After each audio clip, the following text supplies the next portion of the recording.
పూర్వకాలంలో మహేంద్రగిరి అనే సంస్థానంలోని రామగిరి అనే గ్రామంలో సునందుడు అనేవాడు ఉండేవాడు. అతనికి తల్లి అన్నపూర్ణ, భార్య ప్రభావతి, 5 సంవత్సరాల కొడుకు ఉన్నాడు. వాళ్లకి తాత ముత్తాతల కాలం నుండి వచ్చిన ఒక ఇల్లు, 2 ఎకరాల పొలం ఉంది. కాని సునందుడు అమాయకుడు, వెర్రిబాగులవాడు. ఊళ్ళో ఎవరూ పనిచ్చేవారు కాదు. అతని అమాయకత్వం వలన ఆస్తులన్నీ హరించకపోయాయి. అతని భార్య, తల్లి ఇద్దరూ విస్తర్లు కుట్టివచ్చిన డబ్బుతో గుట్టుచప్పుడు కాకుండా ఇల్లు గడిపేవారు. రాను రాను వాళ్ల వ్యాపారం కూడా తగ్గిపోయి ఇల్లు గడవడానికి కూడా కష్టమైపోయి పస్తులుండాల్సిన పరిస్థితి వచ్చింది. ఇలా ఉండగా ఒకరోజు తల్లి అన్నపూర్ణ సునందుడితో, సునందా, ఇంటి పరిస్థితులు ఏమైనా గమనిస్తున్నావా? నీకు పిల్లాడికి తిండి పెట్టి మేమొక పూట పస్తులుండాల్సిన పరిస్థితి వచ్చింది. నువ్వు ఇలాగే ఏ బాధ్యత లేకుండా ఉంటే నలుగురం కలిసి ఏ నుయ్యో గోయ్యో చూసుకోవాలి. నేను పని చేయనన్నానమ్మా, నాకే ఎవరూ పని ఇవ్వట్లేదు.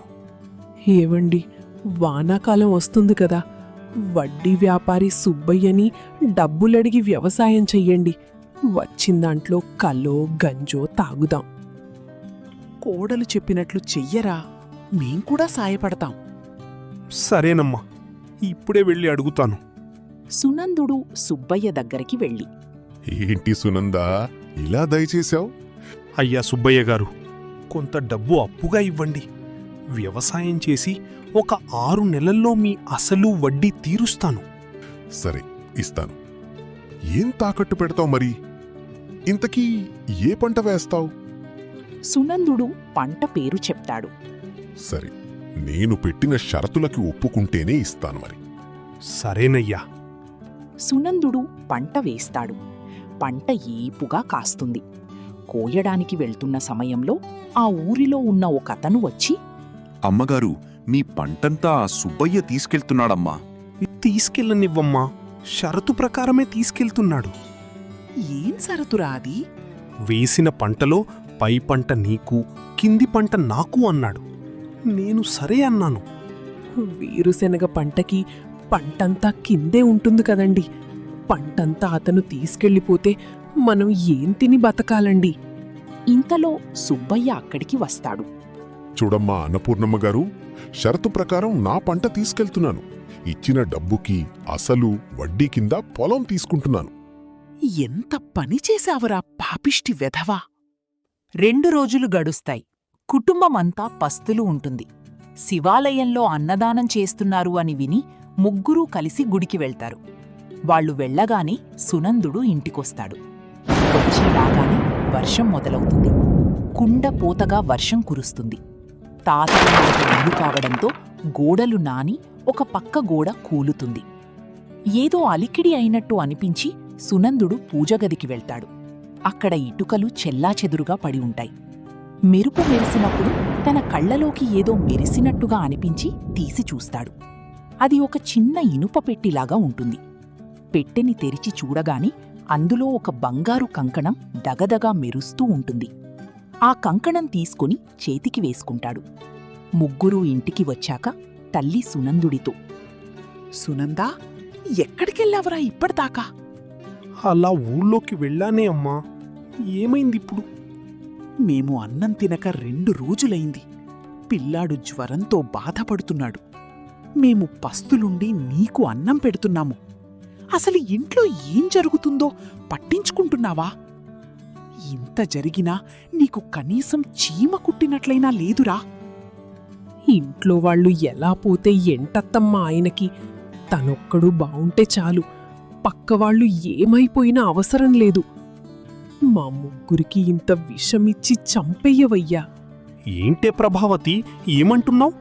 నేను మిమ్మల్ని పోషించట్లేదు, సరిగ్గా చూసుకోవడం లేదనే కదా నన్ను ఇన్ని మాటలంటున్నారు. ఆగు, రేపు ఈ కంకణ నమ్మి డబ్బు తెచ్చి వ్యాపారం ప్రారంభిస్తాను. ఈ కంకణం ఎక్కడిదిరా? వర్షానికి పూజగదిలో గోడ కూలిందమ్మా, అందులో నుండి ఇది బయటపడింది. అయినా ఇది మనింట్లో ఎక్కడిది? అన్నపూర్ణ తీక్షణంగా చూసి, ఇది మీ ముత్తాత కంకణంరా. చాలా మహిమ కలది. దీన్ని అమ్మద్దు నాయనా, అలాగే చేతికి ఉండనివ్వు, కాని అమ్మకు. సరేనమ్మా, అమ్మను గాని రేపటి నుండి ఏదైనా పని చూసుకుంటాను. మరసటి రోజు సునందుడు సుబ్బయ్య దగ్గరికి వెళ్తాడు. రారా సునందా, ఏంటి ఇలా వచ్చావు? ఏంటి సంగతి? ఏదైనా పనుంటే ఇప్పించండయ్యా. ఏ పనైనా సరే చేసేస్తానయ్యా. ఏ పనైనా చేస్తావా? సరే, ప్రతిరోజు కోడి కూసే సరికల్లా పనిలోకి రావాలి. చీకటి పడేదాకా ఒళ్ళు వంచి పని చెయ్యాలి. అలా చెయ్యకపోతే ఒక్క క్షణం కూడా పనిలో ఉంచుకోను. దానికేం అభ్యంతరమయ్యా, అలాగే చేస్తాను. అయితే నీకు జీతం ఎంత కావాలో చెప్పు. నాకేం ఆశలేదయ్యా.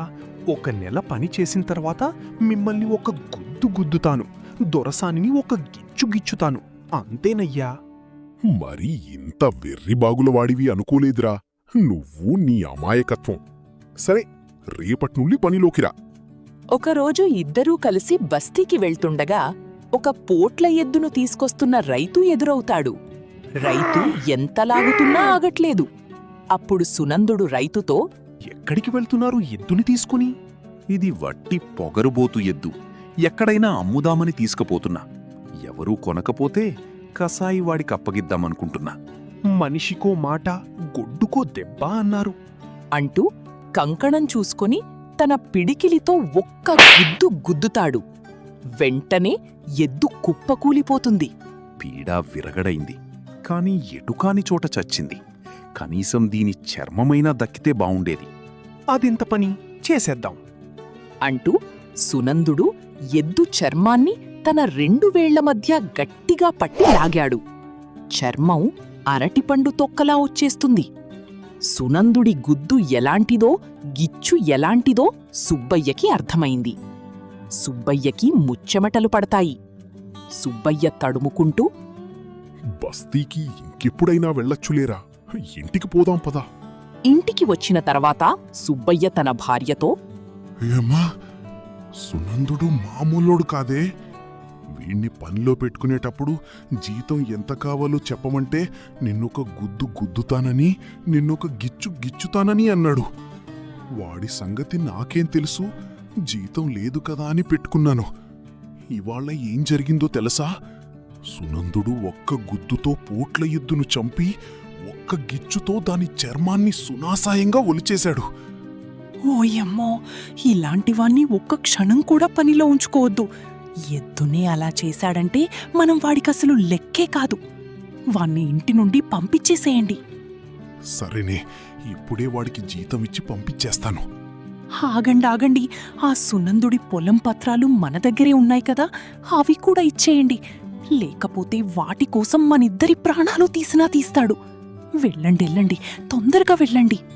సరేనే, అలాగే పొలం పత్రాలు కూడా ఇచ్చేస్తాను. తలుచుకుంటేనే గుండె ఆగిపోయేలా ఉంది.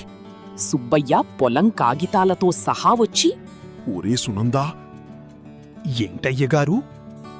నిన్ను చూస్తే చాలా బాధేస్తుందిరా. గుండె తరుక్కుపోతోంది. నీ ఇంటి పరిస్థితి తలుచుకుంటేనే ఏడుపొస్తుందిరా. ఇదిగో, ఈ పొలం పత్రాలు తీసుకుపోయి వ్యవసాయం చేసుకో. ఇవన్నీ ఎందుకయ్యా ఇప్పుడు? నీ దగ్గరే పనిచేసి పొలం బాకీ, పొలంలో పండిన వేరుశెనగ బాకీ అన్నీ తీర్చేసుకుంటా అయ్యగారు.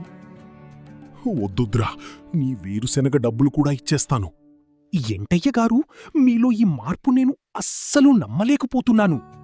మార్పు లేదు, గీర్పు లేదు. ముందు ఈ పత్రాలు డబ్బులు తీసుకుని ఇక్కడి నుండి వెళ్ళిపో. నాకు పనుంది, నేను బయటికి వెళ్ళాలి.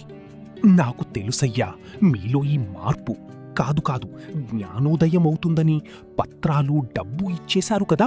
నాక్కూడా ఇక నుండి చాలా పనులున్నాయి. ఇక నేను వెళ్ళొస్తానయ్యగారు. సునందుడు కష్టం, తెలివిని నమ్ముకుని వ్యవసాయం, వ్యాపారాలు చేసి ధనవంతుడై పిల్లాపాపలతో కలకాలం సంతోషంగా జీవించాడు.